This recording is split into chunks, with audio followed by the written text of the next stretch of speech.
നമുക്കെല്ലാവർക്കും എന്ത് കാര്യം പറയാനും എന്ത് പ്രശ്നങ്ങൾ വന്നാലും പരിഹരിക്കാൻ പറ്റിയ ഒരാൾ എല്ലാ വീട്ടിലും ഉണ്ടാവാറുണ്ട്. അത് ചിലപ്പോൾ ഉപ്പയാവാം, അല്ലെങ്കിൽ വല്യപ്പയാവാം, അല്ലെങ്കിൽ മൂത്ത ജ്യേഷ്ഠനാവാം. അത് എന്ത് പ്രശ്നങ്ങൾ വന്നാലും പരിഹരിക്കാൻ പറ്റിയ ഒരാളാണ്. അത് ആ വീടിൻ്റെ മുമ്പാർത്ത് ആ ചാരിപ്പടിയിൽ അല്ലെങ്കിൽ ആ ചാരിക്കസാലയിൽ അവിടെ ഇരുന്നാൽ എല്ലാ പ്രശ്നങ്ങൾക്കും പരിഹാരമാണ്. പൊതുവേ നമ്മളെ എല്ലാ പ്രശ്നങ്ങളും പരിഹരിക്കപ്പെടുകയും ചെയ്യും. അതുപോലെ തന്നെ ആ ഒരു പേടി എപ്പോഴും അവരിൽ നമുക്ക് ഉണ്ടാവലുണ്ട്. അതുപോലെ തന്നെയാണ് ഇപ്പോൾ ഞാൻ വർക്ക് ചെയ്യുന്ന ഹാബിറ്റാറ്റ് സ്കൂളിലെ നമ്മുടെ അഡ്മിനിസ്ട്രേറ്റർ, 3 സ്കൂൾ ഒരുപോലെ നിയന്ത്രിക്കുന്ന പ്രിയപ്പെട്ട അംശമാണ്. എന്ത് പ്രശ്നങ്ങൾ വന്നാലും സമാധാനത്തോടു കൂടി, എന്ത് വലിയ വിഷയം വന്നാലും അത് സ്വസ്ഥതയോടുകൂടി സമാധാനത്തോടു കൂടി കൈകാര്യം ചെയ്യാൻ പറ്റാവുന്ന ഒരാളാണ്.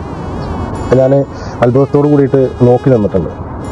നമ്മുടെ സ്കൂളിലെ ഒരുവിധപ്പെട്ട എല്ലാവർക്കും ഒരേപോലെ ഇഷ്ടമുള്ള ഒരു വ്യക്തിയും കൂടിയിട്ടാണ്. ഇത് വലിയ രസം എന്താണെന്നറിയോ, സാറ് പോകുന്നവരെ ആരും ക്യാബിനേക്ക് അങ്ങനെ പോവില്ല. സാറ് പോയി കഴിഞ്ഞാൽ ഒരുപാട് ആൾക്കാർ എന്നോട് വന്ന് ചോദിച്ചിട്ടുണ്ട്, സാറ് പോയോ എന്ന്. എന്നാൽ ഈ സാറ് വന്നു കഴിഞ്ഞാൽ സാറിൻ്റെ ക്യാബിനേക്ക് ഒന്ന് പോകാൻ അവർക്ക് പേടിയാണ്.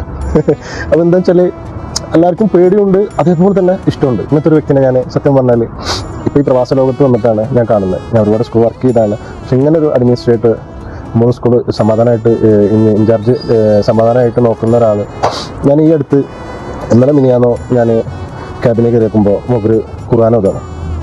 മൂപ്പര് സമാധാനമായിട്ട് ഖുർആൻ ഓതുന്നുണ്ട്. ഞാനങ്ങനെ ആലോചിച്ചു, എന്താ വെച്ചാൽ നമുക്ക് ഇത്ര ടൈം കിട്ടിയിട്ട് പോലും നമ്മൾ ഖുർആൻ ഓതാൻ ഒരു ടൈം കണ്ടെത്തലില്ല. അദ്ദേഹം ഇത്ര പ്രശ്നങ്ങളുണ്ടെങ്കിലും ഇത്ര ഇൻചാർജ് ഉണ്ടെങ്കിലും മൂപ്പര് സമാധാനമായിട്ട് ഖുർആൻ ഓതാണ്.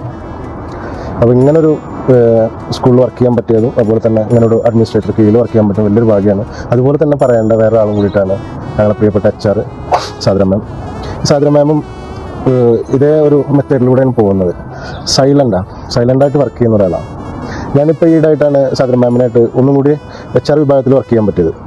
അപ്പോൾ എന്നോട് ആരോ ചോദിച്ചു, ഇപ്പോൾ ഇതിൽ വർക്ക് ചെയ്യുമ്പോൾ എന്താണ് ഫസ്റ്റ് പഠിച്ചതെന്ന് എന്നോട് ചോദിച്ചു. അപ്പോൾ ഞാൻ ആദ്യം പറഞ്ഞ് സാദര മാമിൻ്റെ സംസാരം തിരിച്ചറിയുക എന്നുള്ളതാണ് ആദ്യത്തെ പഠനം. എന്താണെന്ന് വെച്ചാൽ അത്ര ലാളിത്യത്തോട് കൂടിയിട്ടും അത്ര പതുക്കെയാണ് സംസാരിക്കുക. ഒരാൾക്ക് വിഷമാവുന്ന രീതിയിൽ ഒരിക്കലും അവർ സംസാരിക്കില്ല.